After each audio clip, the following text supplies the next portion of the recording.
Hello everyone, स्वागत है आप सभी का आपके अपने यूट्यूब चैनल हरीश क्लासेज पर। आज हम इस वीडियो में सिंथेसिस के अंतर्गत एक्सीलेंट ग्रामर बुक में जो एक्सरसाइज 11 आपको दी है इसे डिस्कस करने जा रहे हैं। यह एक्सरसाइज बोर्ड एग्ज़ाम की दृष्टि से काफ़ी इम्पोर्टेंट है, क्योंकि इस एक्सरसाइज से एज टेज क्वेश्चंस बोर्ड एग्ज़ाम में पूछे गए हैं। तो इस एक्सरसाइज के अंतर्गत आप लोगों को एक एडवर्ब क्लॉज का प्रयोग करके आ रहे साधारण वाक्यों के सेट से एक कॉम्प्लेक्स सेंटेंस का निर्माण करना है। तो आइए साथियों देखते हैं पहले क्वेश्चन को, जो है आई एम क्वाइट टायर्ड। मैं अत्यधिक थका हुआ हूँ। आई can not work any more. मैं और अधिक कार्य नहीं कर सकता हूँ। तो साथियों यहाँ देखा जाए, पहले सेंटेंस से रीज़न का पता चल रहा है कि मैं थका हुआ हूँ, और दूसरे से रिजल्ट का पता चल रहा है कि मैं और अधिक कार्य नहीं कर सकता हूँ। अगर आप सोच रहे हैं कि सर सो या देयर फोर से जोड़ दें तो यह आपका कोऑर्डिनेटिंग कंजंक्शन है और इससे कंपाउंड सेंटेंस बनेगा। तो इसे तो आप दूर ही रखेंगे। तो आप बनाएंगे तो यहाँ एडवर्ब ऑफ रीजन के अंतर्गत आने वाली कंजंक्शन बिकॉज हो गया, इसका प्रयोग कर सकते हैं। इसका अर्थ होता है क्योंकि, या फिर मैं बात करूं सिंस हो गया, जिसका हिंदी अर्थ होता है चूंकि, या फिर एज भी आप यूज कर सकते हैं। ठीक है, ये 3 कंजंक्शन हैं एडवर्ब ऑफ रीजन के अंतर्गत। तो सबसे पहले आपको लिखना होगा रिजल्ट। ये हो जाएगा आपका principal clause. I can not work any more. मैं और अधिक कार्य नहीं कर सकता हूँ। बिकॉज, क्योंकि। अब जो रीजन बता रहा है उसे जोड़ दीजिए। तो लिख देंगे आप आई एम क्वाइट टायर्ड।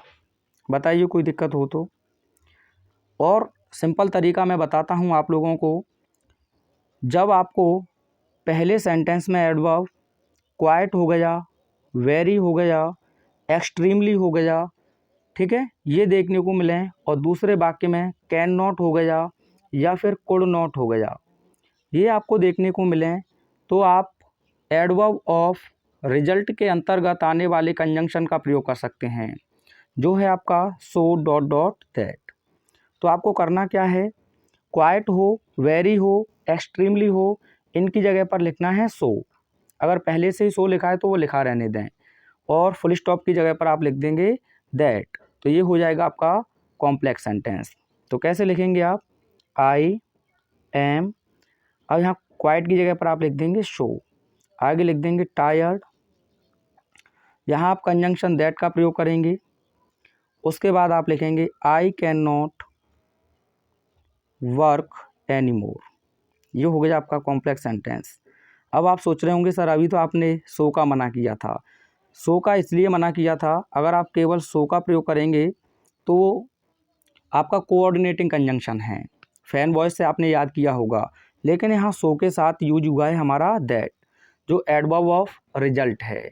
तो बातें क्लियर हुई। मैं इतना थका हूँ कि मैं और अधिक कार्य नहीं कर सकता हूँ। तो एक बार फिर से रिमाइंड कर लीजिए, अगर पहले सेंटेंस में आपको क्वाइट, वेरी देखने को मिले, एक्सट्रीमली देखने को मिले, और दूसरे में कैन नॉट या कुड नॉट देखने को मिले, तो क्वाइट या वेरी की जगह पर आप सो लिख देंगे, फुल स्टॉप की जगह पर आप दैट लिख देंगे। आसान है ना। आगे देखिए, लर्न योर लेसन्स। अपने पाठों को लर्न कीजिए। You will pass your examination. आप अपनी परीक्षा को पास कर जाओगे।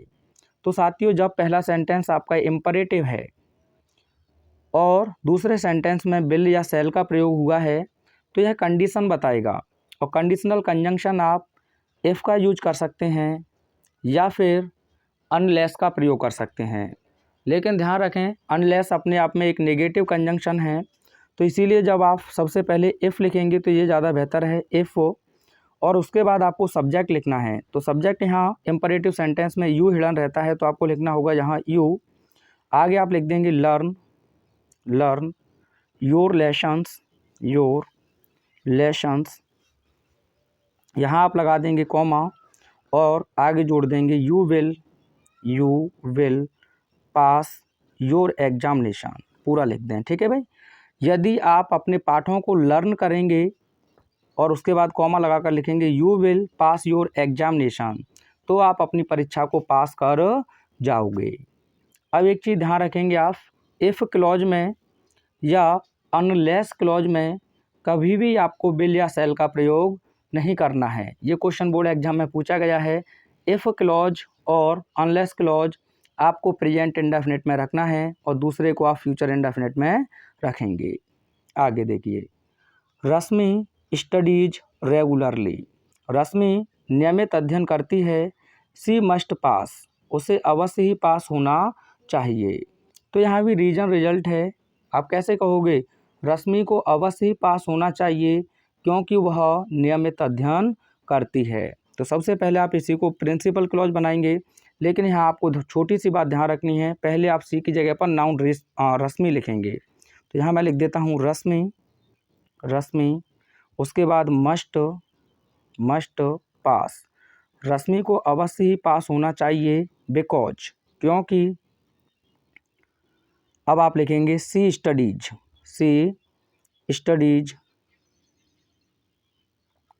रेगुलरली, लिख लेना। ठीक है भैया। यानी कि रश्मि को अवश्य पास होना चाहिए क्योंकि वह नियमित अध्ययन करती है। आगे देखिए, he went to a confectionery, वह एक हलवाई की दुकान पर गया। He wanted to buy some biscuits, और वह कुछ बिस्कुट खरीदना चाहता था। तो यहाँ उद्देश्य आपको दिखाया गया है। जब भी वॉन्टेड आपको दिया हो तो ऐसी स्थिति में आपको ध्यान रखना है, पहले क्लॉज को आप प्रिंसिपल क्लॉज बना देंगे और दूसरे क्लॉज को आप सबऑर्डिनेट क्लॉज तो बनाने जा रहे हैं, एडवर्ब क्लॉज का प्रयोग करेंगे। तो वहाँ आपका एडवर्ब ऑफ पर्पज के अंतर्गत आने वाला कंजंक्शन सो दैट का प्रयोग करना होगा। किसका प्रयोग करना होगा, सो दैट का। उसके बाद आपको सब्जेक्ट लिखना है। अब आपको ध्यान रखना है, अगर पहला सेंटेंस प्रेजेंट में है तो आप सो दैट के बाद मे का प्रयोग करेंगे, अगर पास्ट में है तो आपको माइट का प्रयोग करना है। ये क्वेश्चन आपके बोर्ड एग्जाम और कॉम्पिटिटिव एग्जाम में खूब पूछे जाते हैं। सो दैट के बाद वो जानबूझकर आपको कैन कोड कुछ भी दे सकता है, लेकिन आपको ध्यान रखना है पहला क्लॉज प्रेजेंट में है तो मे और पास्ट में है तो माइट। उसके बाद में आपको जो जनरली मॉडल्स हैं उनके बाद बेयर इन्फिनेटिव लिखना होता है, एक ऑट टू, एक यूज्ड टू और एक नीड टू को छोड़कर। ठीक है भैया। तो आप यहाँ फिर बेस फॉर्म से ही लिखेंगे। तो बात क्लियर है, पहले क्लॉज को आप प्रिंसिपल क्लॉज बना देंगे और दूसरे क्लॉज को आप एडवर्ब ऑफ पर्पज के अंतर्गत आने वाले कंजंक्शन सो दैट से जोड़ेंगे। उसके बाद आपको सब्जेक्ट लिखना है, टेंस प्रेजेंट में है तो मे का प्रयोग करेंगे, पास्ट में है तो माइट का प्रयोग करेंगे और उसके बाद वांटेड आप हटा देंगे, जो बेस फॉर्म आपको दी हो वहाँ से आप लिख देंगे। ठीक है। यानी कि जो 2 + V1 लिखी हो तो 2 को आप हटा देंगे, V1 से आगे ऐड कर देंगे। तो बनाइए, he went to a confectionery, यानी कि वह एक हलवाई की दुकान पर गया। यहाँ तक पूरा लिख दें। उसके बाद आपको लिखना होगा सो दैट, इसका हिंदी अर्थ होता है ताकि। अब सब्जेक्ट आप लिख ही देंगे ही। अब मैंने कहा ये पास्ट में है आपका तो आपको यहाँ माइट का प्रयोग करना है, प्रेजेंट में होता तो आप मे लिख देते, वांटेड को हटा देंगे, 2 को हटा देंगे, वाई से आगे ऐड कर देंगे, वाई सम बिस्कुट्स। ठीक है भैया, ये आपका आंसर हो जाएगा। कोई दिक्कत है तो कमेंट करके मुझे बताएं। यानी कि वह एक हलवाई की दुकान पर गया ताकि वह कुछ बिस्कुट खरीद सके। उसका उद्देश्य क्या था, बिस्कुट खरीदना। अब कहेंगे सर ऐसा भी तो हो सकता है, पहले सेंटेंस से रीजन का पता चल रहा है और दूसरे से रिजल्ट का। रीजन क्या है, वह एक हलवाई की दुकान पर गया और रिजल्ट क्या है, वह कुछ बिस्कुट खरीदना चाहता था। बिल्कुल सही है, आप ये भी जोड़ सकते हैं, he wanted to buy some biscuits, वह कुछ बिस्कुट खरीदना चाहता था। एक मिनट, ये तो आपका पूरा ही वैसे ही जुड़ जाएगा। यानी कि वह एक हलवाई की दुकान पर गया क्योंकि वह कुछ बिस्कुट खरीदना चाहता था, तो यहीं बिकॉज से जोड़ दीजिए। ठीक है भैया, ये हो जाएगा आपका answer. He went to a confectionery because he wanted to buy some biscuits. तो ऐसी स्थिति में आप बिकॉज फुल स्टॉप की जगह पर ही लगा देंगे, एच स्मॉल हो जाएगा, इस बात का ध्यान देंगे। आगे देखिए, ही केम टू मी, वह मेरे पास आया। आई वॉज राइटिंग एन ऐसे, मैं एक ऐसे लिख रहा था। अब साथियों अगर हम बात करें, दो कार्य एक साथ चल रहे हैं, यानी कि वह मेरे पास आया, तब मैं क्या कर रहा था, ऐसे लिख रहा था। तो जो वाक्य आपका कॉन्टिन्यूअस फॉर्म में लिखा है तो उससे पहले आप व्हाइल लगा दें। क्या लगा दें, व्हाइल। तो ये हो जाएगा आपका कॉम्प्लेक्स। ही केम टू मी, वह मेरे पास आया, व्हाइल, जबकि आई वॉज राइटिंग एन ऐसे, जब मैं एक ऐसे लिख रहा था। अगर ऐसे नहीं चाहें तो आप व्हेन का भी प्रयोग कर सकते हैं, एडवर्ब ऑफ टाइम। तो आप लिखेंगे व्हेन, यानी कि जब। He came to me, he came to me, when के साथ कॉमा का प्रयोग करते हैं, आगे लिख देंगे आई वॉज राइटिंग एन ऐसे, जब वह मेरे पास आया, कॉमा लगाकर, तो मैं एक ऐसे लिख रहा था, निबंध जिसे आप कहते हैं। आगे देखिए, ही वर्कड हार्ड, उसने कठिन परिश्रम किया। He wanted to get first division in the examination, वह परीक्षा में प्रथम श्रेणी प्राप्त करना चाहता था। तो यहाँ पर्पज है, पर्पज वाले से बनाएंगे तो ज़्यादा बेहतर है। मैंने अभी बताया, क्या बताया कि अगर वॉन्टेड आया हो तो आप सो दैट का प्रयोग करेंगे। तो सबसे पहले आप लिखेंगे ही वर्कड हार्ड, और पर्पज शो करने वाला कंजंक्शन है आपके पास में सो दैट, तो सो दैट सब्जेक्ट हो जाएगा आपका ही। अब मैंने कहा ये पास्ट में है तो आप सो दैट के साथ माइट का प्रयोग करेंगे, माइट। आगे बेस फॉर्म से आप लिख देंगे गेट, जोड़ देना first division in the examination. He worked hard, उसने कठिन परिश्रम किया, सो दैट, ताकि ही माइट गेट, वह पा सके फर्स्ट डिवीजन, प्रथम श्रेणी इन द एग्जामिनेशन, यानी कि परीक्षा में। अब बिकॉज से चाहें तो आप ऐसे जोड़ सकते हैं, ही वर्कड हार्ड, उसने कठिन परिश्रम किया, बिकॉज, क्योंकि, ही वॉन्टेड, एच स्मॉल हो जाएगा, he wanted to get first division in the examination. ठीक है, आगे देखिए, Karan has failed in the final examination, यानी कि करण फाइनल एग्जामिनेशन में असफल हो चुका है। The reason is his carelessness, और कारण उसका क्या है, लापरवाही होना। ठीक है भैया, तो आप रीजन ही बताया गया है तो आपके लिए काम आसान है, तो पूरा लिख देंगे Karan has failed in the final examination because, क्योंकि। अब यहाँ रीजन को आप हटा देंगे क्योंकि कंजंक्शन आप रीजन वाला यूज कर सके हैं। तो उसके बाद आप हिज को ही फॉर्म में लिखेंगे, यानी कि सब्जेक्टिव केस में।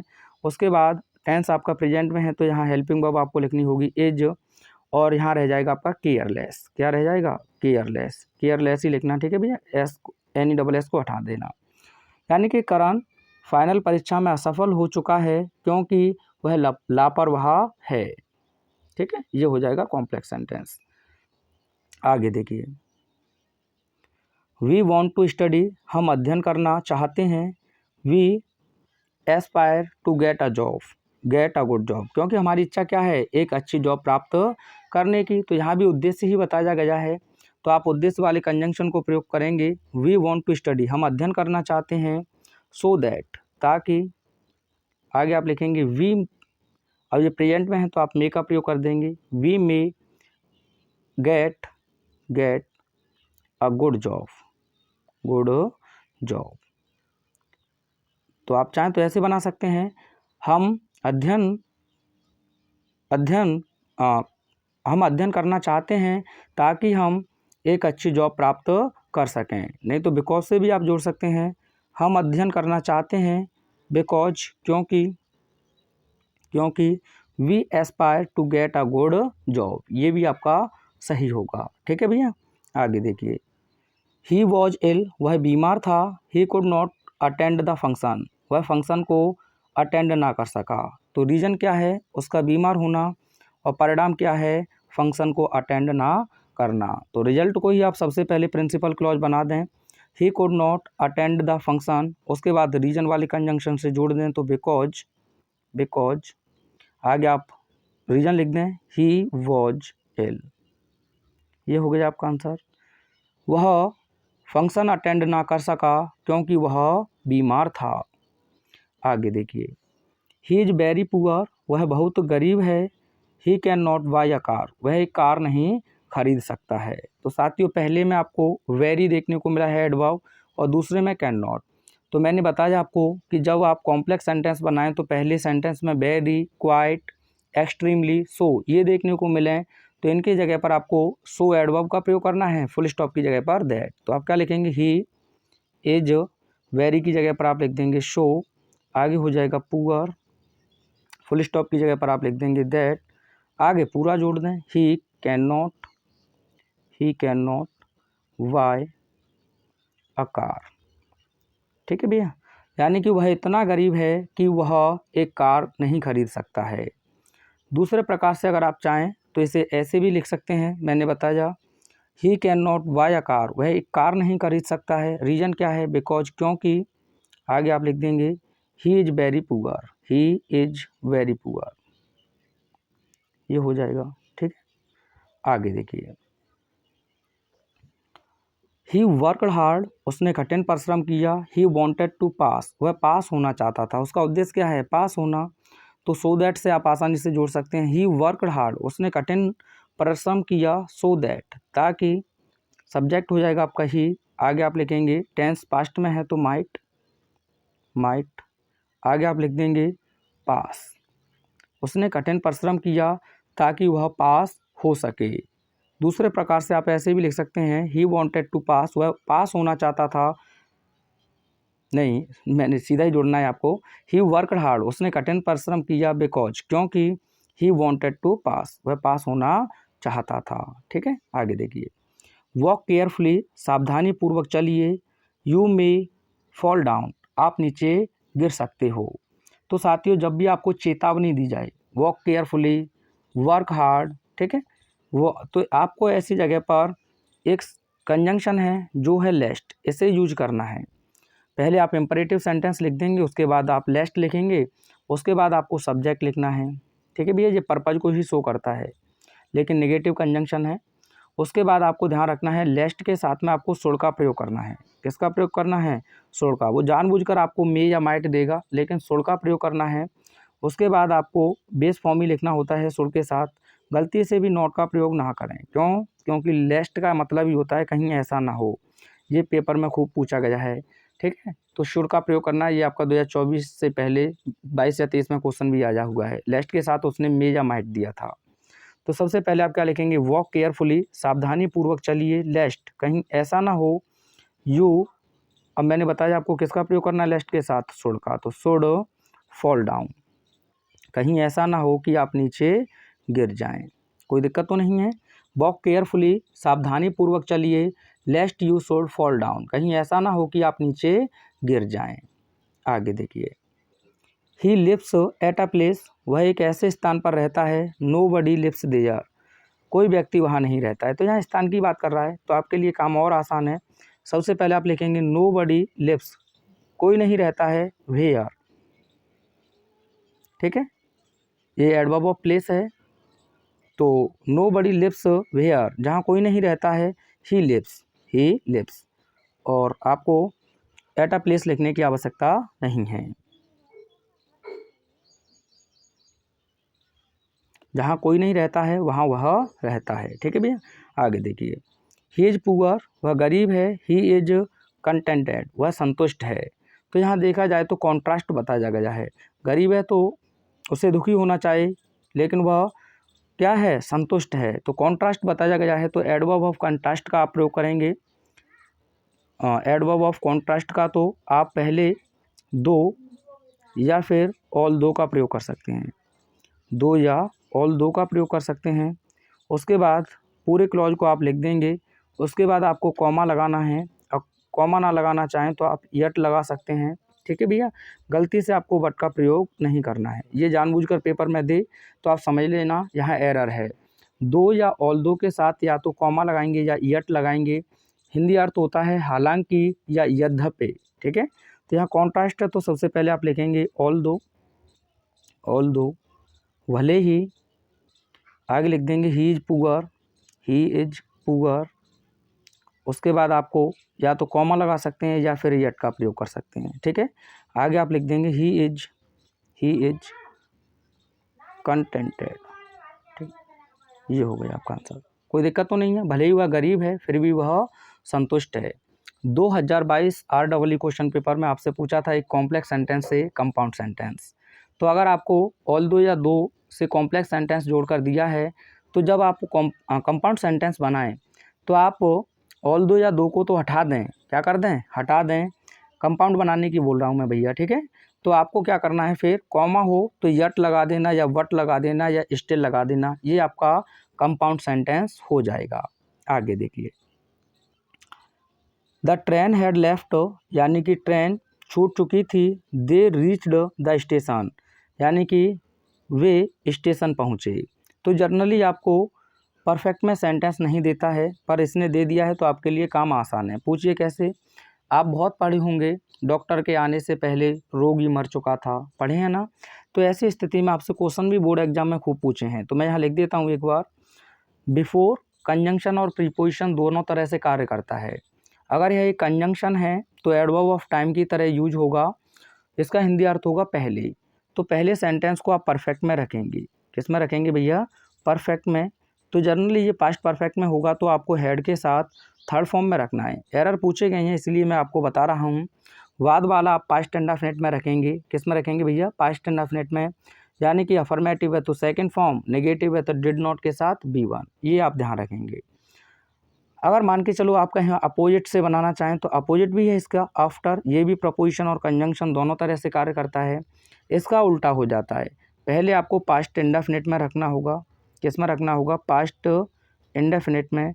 और सेकंड वाले को आप रखेंगे परफेक्ट में। किस में रखेंगे, परफेक्ट में। तो ये चीज़ें आपसे पूछी गई हैं, ये पास्ट इंडेफिनिट में आपको रखना होगा। ये परफेक्ट में, प्रेजेंट में भी जनरली देखने को मिल जाता है, लेकिन पास्ट परफेक्ट होगा। अगर आपको परफेक्ट में पहले से दे, जिसमें है प्रेजेंट में बना रहने दें, परफेक्ट कुछ भी हो। तो आइए बनाते हैं, तो आपके लिए काम आसान हो गया। आप कहेंगे सर कैसे, कि हमने देखा कि पहला सेंटेंस आपका परफेक्ट में है तो आपने बताया कि बिफोर से जोड़ दो, आंसर हो जाएगा। क्योंकि बिफोर से पहला वाला आपका परफेक्ट में होना चाहिए, बाद वाला पास्ट इंडेफिनिट में। बिल्कुल सही है। द ट्रेन हैड लेफ्ट, यानी कि ट्रेन छूट चुकी थी।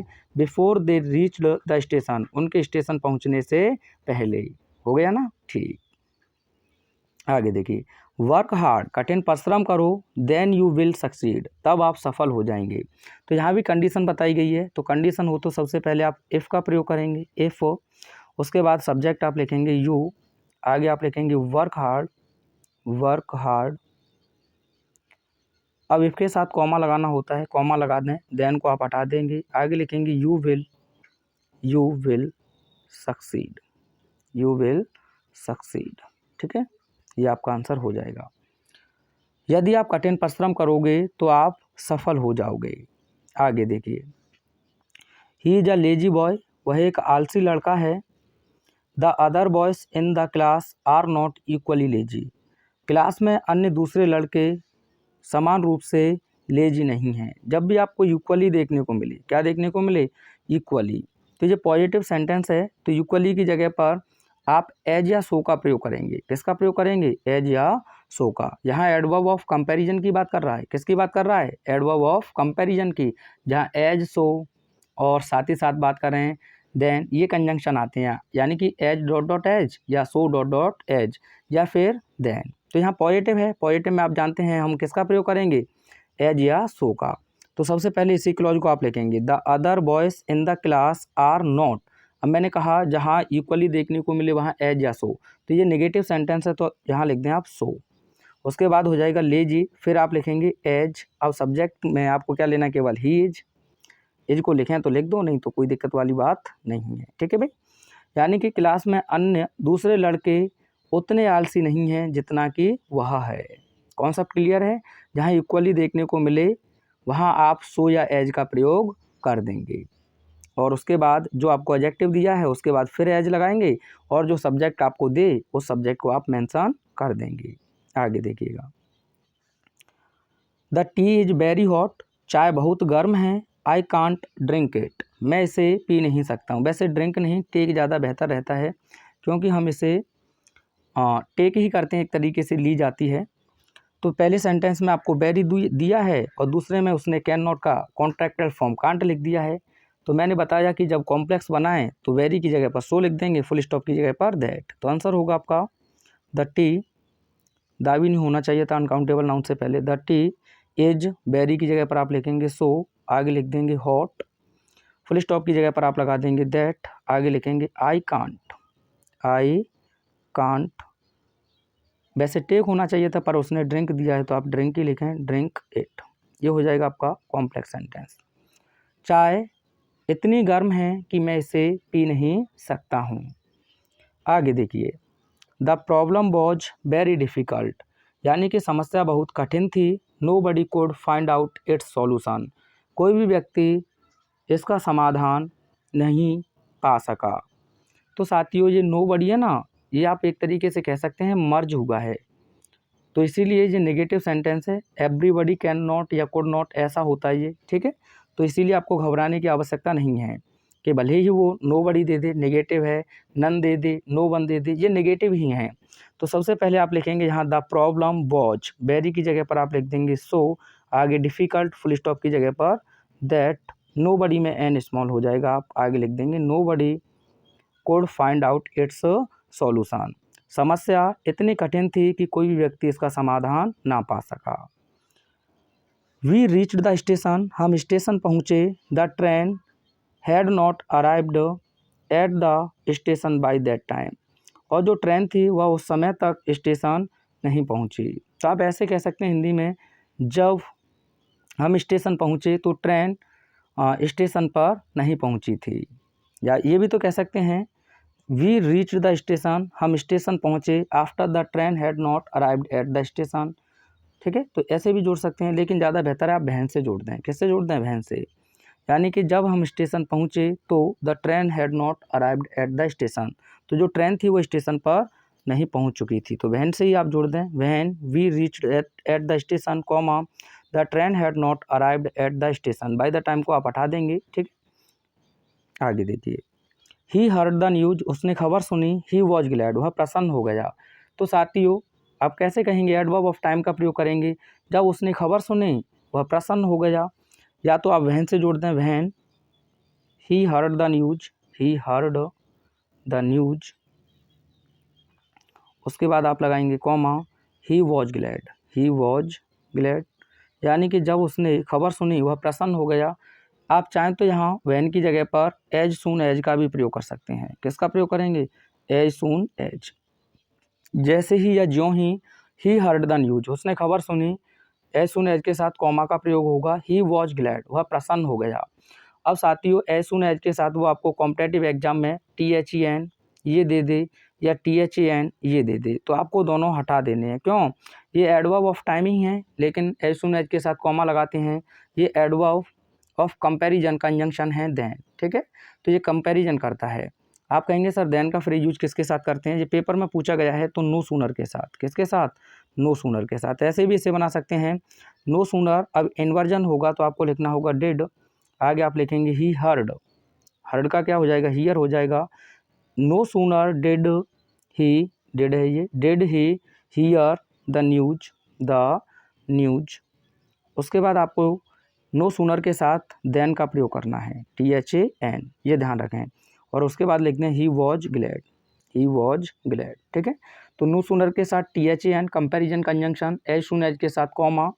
गलती से आपसे वो पूछ ले हार्डली या स्कार्सली, तो इनके साथ आप वैन का प्रयोग करते हैं। लिख लीजिए, इंपॉर्टेंट चीज़ें हैं, सभी आपके काम आएंगी, क्योंकि पेपर का लेवल बहुत अच्छा होता जा रहा है।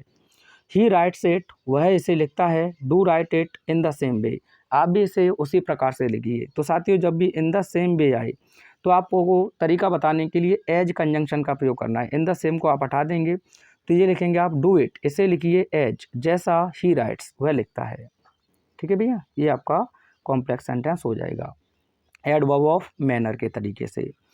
आगे देखिएगा, इट इज़ वेरी सिंपल, यह बहुत साधारण है। A child can understand it, और एक बच्चा इसे समझ सकता है। तो आप कैसे कहोगे? यह एक बच्चा इसे समझ सकता है क्योंकि यह बहुत ज़्यादा साधारण है। तो बिकॉज से जोड़ दें। किससे जोड़ दें? बिकॉज से। आप कहेंगे सर सो और दैट नहीं लगा सकते हैं, तो मैंने क्या कहा? पहले सेंटेंस में वेरी हो और क्वाइट हो या फिर एक्सट्रीमली हो, लेकिन दूसरे सेंटेंस में कैन नॉट या कुड नॉट होना चाहिए। तो ये चीज़ आपको मैटर करती है। तो आंसर होगा a child can understand it, एक बच्चा इसे समझ सकता है। बिकॉज, क्योंकि इट इज़ वेरी सिंपल, क्योंकि यह बहुत साधारण है। आगे देखिए, ही इज रिच, वह धनी है, ही इज नॉट हैप्पी, वह खुश नहीं है। तो साथियों धनी है तो उसे खुश होना चाहिए। ऐसे यहाँ कॉन्ट्रास्ट बताया गया है। तो मैंने आपको बताया, आप चाहें तो दो या ऑल दो का प्रयोग कर सकते हैं। तो सबसे पहले मैं यहाँ लिख देता हूँ दो, भले ही या हालांकि, she is rich, she is rich, वह धनी है। अब यट ऑल दो या दो के साथ या तो आप कॉमा लगाएंगे या यट, तो मैं यट लगा देता हूँ यट। फिर भी she is not happy, she is not happy, not happy. आप इसका मुझे कंपाउंड बनाकर कमेंट में सेंड करेंगे। देखते हैं कितना ध्यान है आपका। भले ही वह धनी है फिर भी वह खुश नहीं है, तो कॉन्ट्रास्ट है। तो इसका कंपाउंड मुझे कमेंट में सेंड कीजिए। आगे देखिए, पैसेंजर्स पुश्ड वन एनोदर, यानी कि जो यात्री थे उन्होंने एक दूसरे को धक्का दिया। They wanted to enter the compartment, वे उस डिब्बे में प्रवेश करना चाहते थे। एंटर के साथ गलती से भी मैं आएगा हिंदी में, तो इनटू प्रपोजिशन ना लगाएं, ठीक है भाई। तो ऐसे जोड़ सकते हैं, यात्रियों ने एक दूसरे को धक्का दिया क्योंकि, बिकॉज, दे में टी स्मॉल हो जाएगा, they wanted to enter the compartment. लेकिन मैंने बताया कि वांटेड आ जाए तो पर्पज है, तो पर्पज है तो आप ये लिख सकते हैं the passengers pushed one another. उसके बाद आप यहाँ लिख देंगे शो दैट, ताकि सब्जेक्ट हो जाएगा आपका दे। और ये पास्ट में है आपका, तो आपको लिखना होगा माइट। क्या लिखना होगा? माइट। अब बेस फॉर्म लिखना है तो एंटर से लिख देंगे enter the compartment, enter the compartment. यात्रियों ने एक दूसरे को धक्का दिया ताकि वे उस डिब्बे के अंदर प्रवेश कर सकें। He waited for his brother, उसने अपने भाई के लिए प्रतीक्षा की। He waited till his arrival, उसने उसके आने तक प्रतीक्षा की। तो यहाँ से ही वेटेड को तो आप हटा ही देंगे क्योंकि उसके पास पहले से ही है। तो he waited for his brother, उसने अपने भाई के लिए प्रतीक्षा की। टिल, तब तक। अब इसे सब्जेक्टिव केस में लेकर आएंगे, हिज को तो ही हो जाएगा। और अराइवल नाउन फॉर्म है तो इसका वर्ब लिखोगे तो अराइव्ड हो जाएगा। क्या हो जाएगा? अराइव्ड, ठीक है। तो ये हो जाएगा आपका answer. He waited for his brother, उसने अपने भाई के लिए प्रतीक्षा की। टिल, तब तक। ही अराइव्ड, यानी कि वह ना आ गया। अराइवल का एंटोनियम्स आपसे बोर्ड एग्जाम में पूछा है, तो डिपार्चर हो जाएगा ब्रो। क्या हो जाएगा? डिपार्चर, ठीक है। 2024 में पूछा गया है। वर्क हार्ड, कठिन परिश्रम कीजिए। यू विल गेट सक्सेस, आपको सफलता मिल जाएगी। तो कंडीशन है यहाँ भी, यदि आप कठिन परिश्रम करोगे तो आपको सफलता मिल जाएगी। तो if you work hard, if you work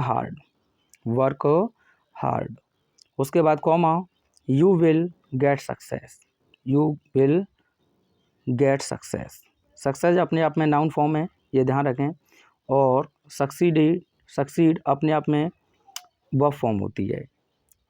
यदि आप कठिन परिश्रम करोगे तो आप सफलता को प्राप्त करोगे। आगे देखिएगा, वीडियो बड़ा है, कोई दिक्कत नहीं, आपको चीज़ें क्लियर होनी चाहिए। अगला है ही वॉज क्वाइट टायर्ड, वह अत्यधिक थका हुआ था। ही कुड स्कार्सली स्टैंड, वह मुश्किल से खड़ा हो सका। और साथियों स्कार्सली भी नेगेटिव एडवर्ब है। स्कार्सली, वेयरली, रेयरली, नेवर, ठीक है, सेल्डम, ये नेगेटिव एडवर्ब हैं। तो ये भी नेगेटिव ही सेंटेंस है, परेशान ना हो। तो आप चाहें तो यहाँ सो लिख सकते हैं और फुल स्टॉप की जगह पर दैट, ऐसे भी इसे बना सकते हैं। बताया था मैंने, ही वॉज सो टायर्ड, वह इतना थका था। दैट कि ही कुड स्कार्सली स्टैंड, वह मुश्किल से ही खड़ा हो सका। या फिर आप ये लिख सकते हैं ही कुड स्कार्सली स्टैंड, वह मुश्किल से खड़ा हो सका। बिकॉज, क्योंकि ही वॉज क्वाइट टायर्ड, ये रीजन लिख दें आप, क्वाइट टायर्ड।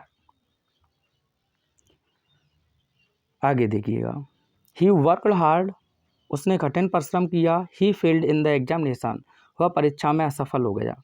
अब साथियों उसने कठिन परिश्रम किया है तो उसे पास होना चाहिए था, लेकिन वो क्या हो गया? असफल। तो आप कैसे कहेंगे? भले ही उसने कठिन परिश्रम किया फिर भी वह परीक्षा में असफल हो गया। तो वही ऑल दो या दो, तो ऑल दो। आगे आप लिखेंगे ही वर्कड हार्ड। अब आपको पता है कि हम ऑल दो या दो के साथ या तो यट या कॉमा का प्रयोग करेंगे, तो कॉमा। आगे आप लिख दें he failed in the examination. Failed का नाउन फॉर्म होता है आपका फेलियर। क्या होता है साथियों? फेलियर होता है। अब फेलियर का आप मुझे एंटोनियम्स बताएंगे, थोड़ी देर पहले ही आपने पढ़ा है, ठीक है। बताओ, you shall have to marry, आपको विवाह करना होगा। You are already 30 years old, आप पहले ही 30 वर्ष के हो गए हैं या हैं, ठीक है। तो आप कैसे कहोगे, आपको विवाह करना होगा क्योंकि आप पहले ही 30 वर्ष के हैं, तो बिकॉज से जोड़ दें, बस ये हो जाएगा। You shall have to marry because you are already 30 years old. आगे देखिए, इसे ईयर्स ना पढ़ें, ये चीज़ भी आप ध्यान रखेंगे।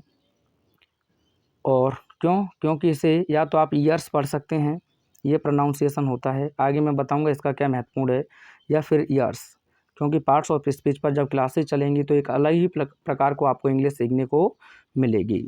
हाई कहते हैं यू मस्ट वर्क हार्डर, आपको अवश्य कठिन परिश्रम करना चाहिए।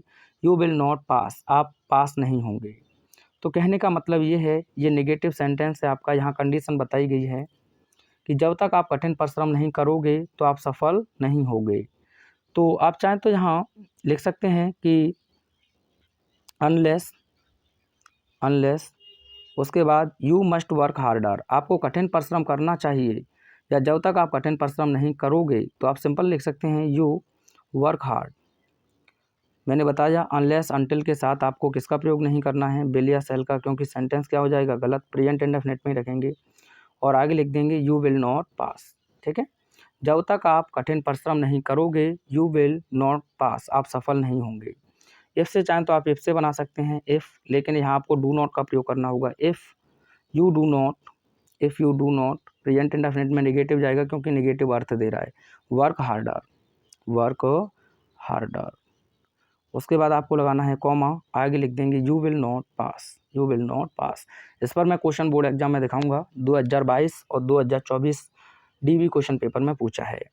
द बेल रैंग यानी कि घंटी बजी, द बेल रैंग, घंटी बजी, they all came up at once, वे तुरंत ही आ गई। तो साथियों यहाँ एट वंस आ गया है, इमीडिएटली आ गया है, तो आप समझ लेना ये एडवर्ब ऑफ टाइम कंजंक्शन की बात कर रहा है। तो आप एज सून एज का प्रयोग कर दें, एज सून एज, जैसे ही द बेल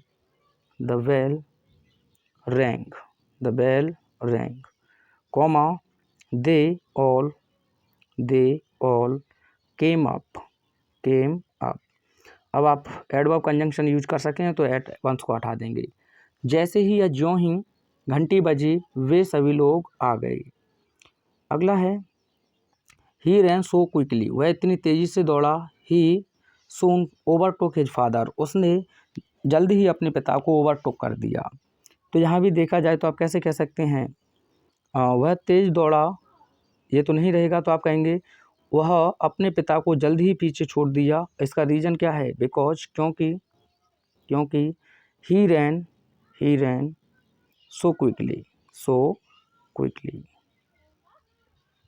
ये हो जाएगा आपका कॉम्प्लेक्स सेंटेंस। आगे देखिएगा,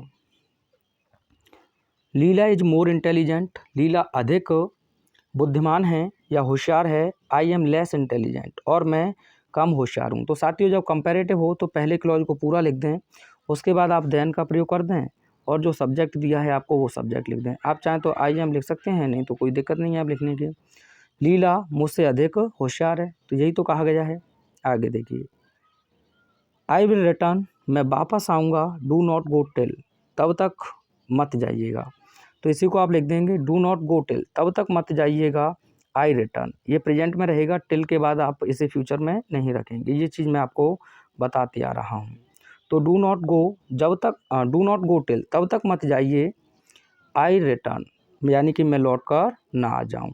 तो शायद ये थे 35 क्वेश्चंस जिनका एक बेहतरीन तरीके से मैंने आपको सॉल्यूशन प्रोवाइड कराने का प्रयास किया है। अगर आपको लगता है कि कोई चीज़ मुझसे छूट गई है या मैंने गलत बता दी है तो आप कमेंट में अवश्य कमेंट करेंगे या उस बात को साझा करेंगे, जिससे कि मैं उसे अच्छे से देखने के बाद अगर आपका डाउट है उसे भी बहुत अच्छे से क्लियर कर सकूं। तो वीडियो कैसा लगा एक कमेंट अवश्य करेंगे। मिलते हैं नेक्स्ट वीडियो में, तब तक देखते रहिए Harish classes. Thanks for watching.